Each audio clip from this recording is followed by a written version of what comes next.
மாண்புமிகு பேரவைத் தலைவர்களே, நடந்து முடிந்த நாடாளுமன்ற தேர்தலில் இந்தியாவே தமிழகத்தை உற்று பார்க்கிற வகையில் 40க்கு 40 வென்றெடுத்த மாண்பிற்கினிய முதலமைச்சரையும் 40க்கு 40 வென்றெடுத்த மாண்பிற்கினிய முதலமைச்சரையும்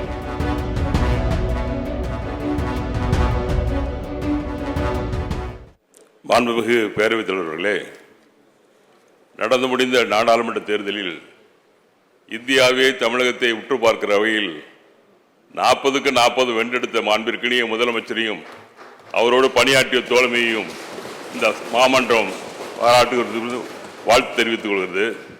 மாண்பிற்கினிய பேரவைத் தலைவர்களே, கடந்த சட்டமன்ற தொடரில் நம்முடைய மரியாதைக்குரிய சட்ட அமைச்சர் தஞ்சை மாவட்டத்திற்கு ஒரு சட்டக்கல்லூரி தருவதாக சொன்னார்.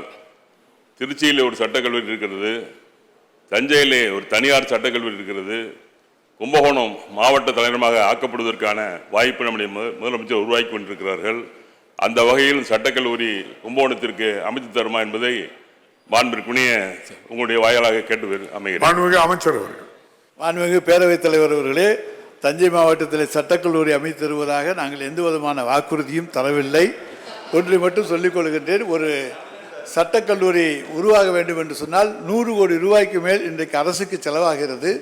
எனவேதான் ஆனால் ஒவ்வொரு மாவட்டத்துக்கும் ஒரு சட்டக்கல்லூரியை உருவாக்க வேண்டும் என்கின்ற நல்ல எண்ணம் நம்முடைய மாண்புமிகு தமிழ்நாடு முதலமைச்சருக்கு இருந்தாலும் நம்முடைய நிதியமைச்சரிடத்திலே அதற்கான தொகைகள் இன்றைக்கு இல்லாத காரணத்தாலே தான் அது தாமதப்படுத்திக் கொண்டிருக்கின்றது. எனவே நிச்சயமாக நிதித்துறை எந்த அளவுக்கு எங்களுக்கு ஒத்துழைப்பு தருகிறதோ அந்த அளவுக்கு சட்டக்கல்லூரி, அரசு சட்டக்கல்லூரிகள் திறக்கப்படும் என்பதை தெரிவித்துக் கொள்கிறேன். மாண்புமிகு உறுப்பினர் வானதி சீனிவாசன். மாண்புமிகு பேரவைத் தலைவர் அவர்களே, கோவை மாவட்ட நீதிமன்ற வளாகத்திற்குள்ளாக குழந்தைகள் காப்பகம் ஒன்று அமைக்கப்பட வேண்டும் என்பது அங்கு இருக்கக்கூடிய பெண் வழக்கறிஞர்களுடைய நீண்ட நாள் கோரிக்கை.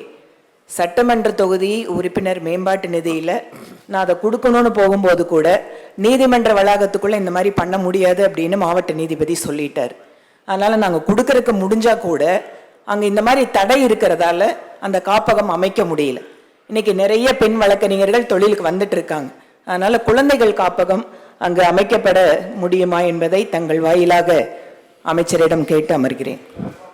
மாண்புமிகு பேரவைத் தலைவர் அவர்களே, சட்டமன்ற உறுப்பினர் தன்னுடைய தொகுதி மேம்பாட்டு நிதியிலே தந்தால் நிச்சயமாக உயர்நீதிமன்றத்தில் சொல்லி உடனடியாக அங்கே குழந்தைகள் காப்பகம் அமைப்பதற்கான உரிய நடவடிக்கைகளை நாங்கள் நிச்சயமாக மேற்கொள்வோம். எவ்வளவு விரைவில் செய்ய முடியுமோ அதை உயர்நீதிமன்றத்தினுடைய அனுமதியோடு செய்து தருவோம்.